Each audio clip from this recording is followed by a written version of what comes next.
Quelle image garderez-vous de Giroud en équipe de France? Est-il une légende du foot français? Venez en débattre avec nous au 32-16. Je sais, mon cher Flo, que Giroud, toi, ça te parle. Lui, Ouais, en bien tant sûr. qu'ancien joueur de Tours, Alors, notamment. moi, sur le mot légende, je vais être prudent parce que je pense qu'il n'y a pas beaucoup de légendes et que c'est réservé. Alors après, ça dépend comment ce qu'on met dans ce mot, mais c'est réservé pour moi à quelques-uns. Donc, quand on a parlé de, tu vois, Griezmann qui pourrait entrer dans le top 3 histoire, et il y a Platini, il y a Zidane, il y a Copa, tu vois, voilà. Là, pour moi, les légendes, on est plutôt là. Et même si Giroud est le meilleur buteur, et même si ça ne devrait pas durer d'ailleurs, parce qu'Mbappé devrait le dépasser. En tout cas, c'est pour moi, c'est une histoire incroyable. Et c'est en ça que cette histoire, Peut-être elle est improbable même, non? improbable. Je connais Olivier Giroud donc depuis très très longtemps, depuis qu'en gros il a refait surface, puisque j'étais à Tours au moment où il est revenu au niveau professionnel, parce qu'il était plus considéré à Grenoble comme étant capable d'être un joueur pro, enfin de pouvoir jouer à ce niveau-là. Et donc, même moi, si tu m'avais dit que je te ferais un débat ce soir en 2024 d'un joueur qui aurait tant de sélections et tant de buts marqués, je t'aurais dit, non, peut-être pas quand même, Abuse faut pas pas. abuser. Et donc, c'est surtout une histoire formidable pour tous les gamins et les joueurs, les jeunes joueurs, en centre de formation, en préfaux, tout, à qui, effectivement, on peut dire, c'est mort. Il y a plein d'histoires. Hein. Griezmann, il était trop petit. Platini, il n'a pas été pris à Metz parce qu'il considérait qu'il avait un problème au cœur. Il y en a plein d'histoires comme ça.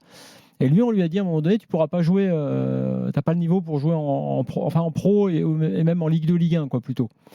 Et donc, Giroud, c'est cette résilience-là, surtout. Donc, plutôt que de savoir si c'est une légende de l'équipe de France, je te dirais que c'est un modèle pour plein de footballeurs. Pour deux choses. Un, d'abord parce que même quand c'est compliqué, on peut s'en sortir. Si on te dit que tu peux pas être pro, tu peux peut-être l'être. On te dit que tu peux pas jouer en Ligue 1, tu peux peut-être jouer en Ligue 1. On te dit oui, mais tu pourras peut-être pas jouer T'es dans pas le un niveau grand club. international. Ouais. Partout, on lui a posé la question. Quand il était à Tours, Tours jouait la montée avec Montpellier.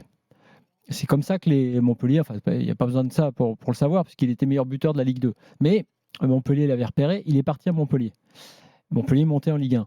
Et là, déjà la première question. Ouais, mais est-ce que c'est pas un buteur de Ligue 2 versus, tu vois, ce Est-ce sera que c'est vraiment pas foiré? Après, il est parti à Arsenal. J'étais au Jeu de Londres en 2012. J'ai parlé plein d'anglais sur place. Ils m'ont dit, mec, Giroud, qu'est-ce que ça vaut? Bah, je leur dis, si, vous allez voir, c'est un mec exceptionnel. Mais surtout, pour une deuxième raison, c'est un mec exceptionnel parce qu'il a continué de travailler. En fait, si tu regardes le jeu de Giroud, c'est pas tout à fait le même que moi, enfin, c'est pas du tout le même que celui que j'ai connu à Tours, où c'était un attaquant d'ailleurs très pivot et uniquement pivot.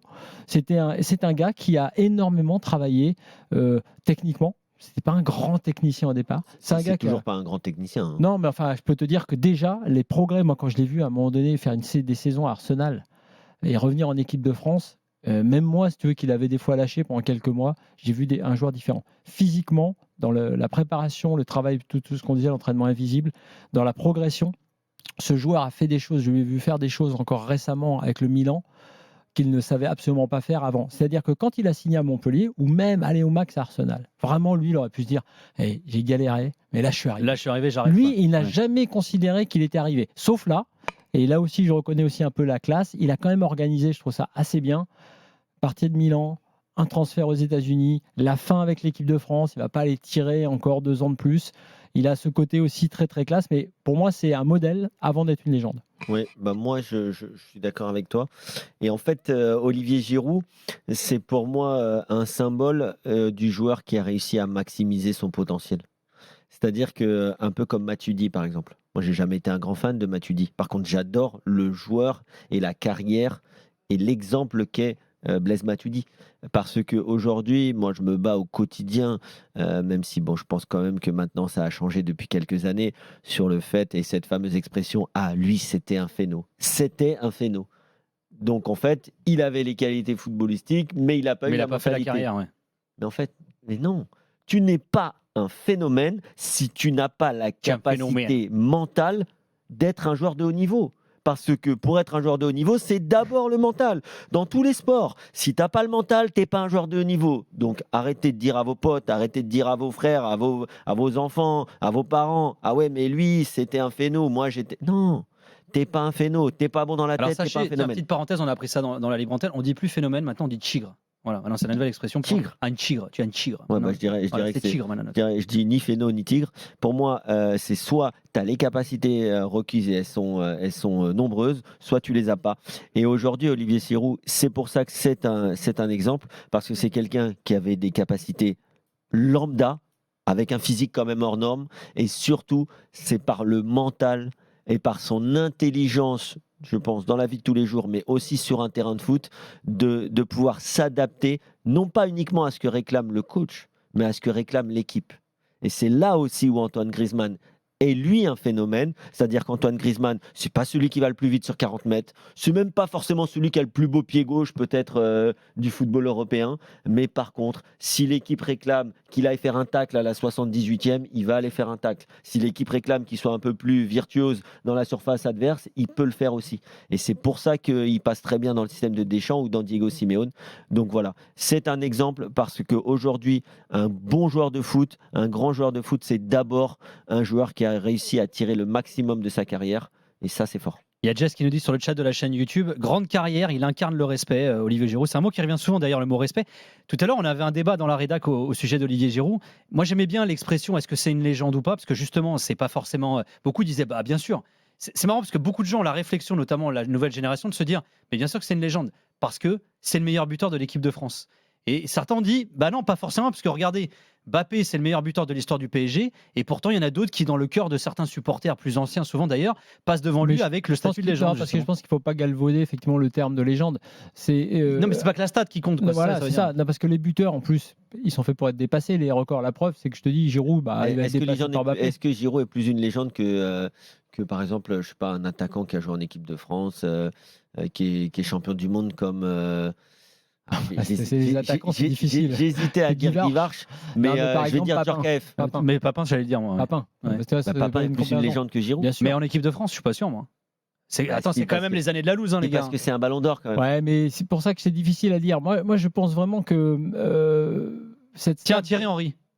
Thierry Henry est bien devant. Non, bien devant. D'ailleurs, juste un truc, puisqu'on était dans la stat, c'est aussi marrant de regarder contre qui et quand il a marqué Olivier Giroud. Alors, déjà, sa première sélection, tu t'en souviens contre qui? Non, pas du tout. Non, l'Allemagne. Ouais. Alors là, tu as voulu me piéger sur un truc. Il a marqué 57 buts en équipe de France.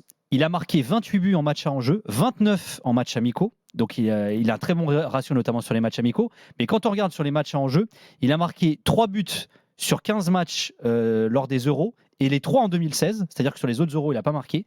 Il a marqué 5 buts en 18 matchs de Coupe du Monde, ce qui va dire qu'en 33 matchs de phase finale Coupe du Monde Euro, il a marqué 8 buts. Ce qui n'est pas énorme en soi. Après, pour le meilleur buteur de l'histoire des Bleus. Moi, je suis désolé. Mais il n'y a pas que les buts qui comptent. Pour moi, meilleur buteur de l'histoire des Bleus, ça ne veut rien dire. Ouais, combien de matchs tu as joué? T'as joué combien de matchs? Bien sûr. T'as joué contre qui? C'est pour ça que je te dis que c'est bien détaillé. Bon, allez, je vais pas faire genre, mais moi, tu me mets en équipe de France contre le Liechtenstein, je peux te mettre un doublé. Ouais, je suis pas sûr. Par contre, tu me mets contre le Brésil, ça va être compliqué. Je suis pas sûr. Donc, il y a un moment, Olivier Giroud, il a aussi bénéficié, bien sûr, par rapport en tout cas aux anciennes générations, d'un nombre de matchs décuplé quand même. Ouais. Enfin, décuplé peut-être pas, mais plus nombreux. Par ailleurs, il a aussi un profil que je trouve finalement assez rare.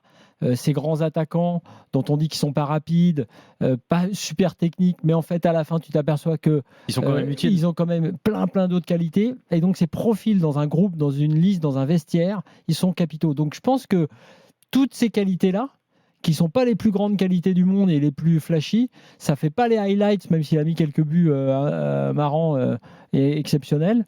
Mais ça fait quelque chose de solide sur lequel tu peux t'appuyer. Donc c'est quand même pour moi, c'est une valeur sûre dans ce foot-là qui est parfois un peu compliqué à comprendre, qui est bercé de stats et de références et de cadeaux individuels. Je trouve que c'est quand même pas mal effectivement, de rendre hommage à la carrière. Après, effectivement, on dira peut-être pas légende, mais je pense quand même que dans l'histoire des Bleus, dès qu'on dira équipe de France, il y aura Giroud. Ouais. Le nom est connu et les gens savent très très bien qui c'est et que tu peux compter sur lui. Après, je pense vraiment, pour te dire que j'avais pensé qu'il aurait dû arrêter après la Coupe du Monde pour les Bleus. Tu vois, alors que je l'ai toujours défendu, mais je suis pas allé jusque là. Je m'étais dit, bah tiens, il faut tourner la page. Je demande que Deschamps la tourne et Giroud en fait partie. Je pense quand même qu'au final, mis à part les quelques buts qu'il voulait rajouter à son palmarès là, individuel, je pense que On C'était gardera pas indispensable Non, c'était de pas poursuivre. indispensable. Ouais. Et les entrées en jeu, je reconnais que là, elles m'ont un petit peu. Voilà, je me suis dit, vaut mieux qu'il arrête, effectivement, parce que je préfère garder l'image que, par exemple, de la Coupe du Monde 2022. Où, effectivement, il a été important et décisif dans certains matchs que les dernières images qu'on a eues. Il y a Gate qui nous rappelle sur le chat, il a un prix Puskás, vous savez, ce fameux but avec Arsenal où il la met du talon. Du scorpion, une sorte c'est fou. un truc incroyable. C'est pour ça que tu disais tout à l'heure, Kevin, techniquement, c'est pas un joueur incroyable. Moi, je trouve qu'au contraire, pour la morphologie qu'il a et toute l'évolution du jeu dont parlait Flo il y a quelques instants, moi, je trouve que techniquement, il est beaucoup plus intéressant que ce qu'il peut dégager physiquement, notamment. Je le trouve pas dégueu, inintéressant, moi. Ok, il va pas te faire des passements de jambes et des petits ponts toutes les 5 minutes, mais pour marquer les buts qu'il a marqués, techniquement, faut avoir le niveau quand même, non? Non, mais Plutôt un moi, travail de technique d'attaquant, quoi. Ouais. moi, je n'ai pas dit qu'il était pas bon techniquement. Non, t'as dit que techniquement, c'était pas un joueur qui était très évolué, quoi. Ah non, mais c'est pas un bon jeu. La technique, c'est pas ce qui le caractérise en premier. Non, mais moi je trouve qu'il est techniquement, il est pas mal quand même, tu vois. Il a mis des buts de ouf quand même pour un joueur pas technique. Non, mais attention. De quelle technique tu parles? De la technique de finition ou Notamment, de la ouais. Non, mais la technique de finition, quand tu es un avant-centre qui joue en équipe de France, j'espère et qui a mis. Je sais pas, moi j'en ai vu là à l'Euro, en technique de finition, j'ai pas vu. Mais c'est bien le problème. Ouais. C'est-à-dire qu'Olivier Giroud, il n'a pas la vitesse d'un Kolo Muani, la vitesse d'un Marcus Thuram, mais par contre, il a une technique de finition qui est très bonne. Par contre, si tu lui demandes d'avoir une conduite de balle entre 3-4 adversaires, non, ça, c'est pas ce qu'il sait faire. Mais de toute façon, encore une fois, quand je te parle d'optimiser son potentiel, c'est un joueur qui joue avec ses qualités. Fais seulement ce que tu sais faire, mais fais-le bien. C'est ce qui peut caractériser Olivier Giroud. Merci Antoine d'avoir été avec nous.